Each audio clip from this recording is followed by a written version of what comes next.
दरम्यान सदाभाऊ खोत यांच्या वक्तव्यावरती काँग्रेसनं टीका केली आहे। रस्त्यावरती उतरलेले लाखो विद्यार्थी दहशतवादी दिसतात, मग देशातले अर्धे लोक दहशतवादी झाले का, असा सवाल आता काँग्रेसनं यावेळी उपस्थित केलाय। पाहूया। तुमची सत्तेची हाव किती आता वाढली आहे हे सदाभाऊ दिसते आहे, तेव्हा तुमच्याकडून तरी ती अपेक्षा नव्हती। परंतु तुम्ही जे काही बोललात, त्यांना उपमा दिली, थोडा तरी अरे किमान नैतिकतेची जबाबदारी स्वीकारून धर्मेंद्र प्रधानने राजीनामा मागितला पाहिजे, राजीनामा दिला पाहिजे। निरापराध पोरांना इतकं बदलून काढलंय, लाठीचार्ज करण्याची काय गरज होती?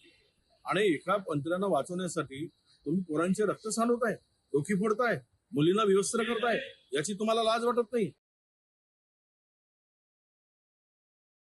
धर्मेंद्र प्रधानचा राजीनामा झाला नाही पाहिजे असं म्हणतो, बाप नाही राहिले तुम्ही सुद्धा भाऊ आता, कारण तुमचा पोरगा तिथे नव्हता आणि दुसऱ्याच्या पुराला लाठ्या काट्या खाऊन त्याचं समर्थन करून जर मंत्रीपद मिळत असेल तर ते तुम्हाला हवं आहे असा त्याचा अर्थ होतो। तुमची छीतू पण करण्याची इच्छा नाहीये, कारण आम्ही पाहिलेला सदाभाऊ आणि आज सदाभाऊ ते गुंडाभाऊचा प्रवास हा महाराष्ट्र कधी मान्य करणार नाही।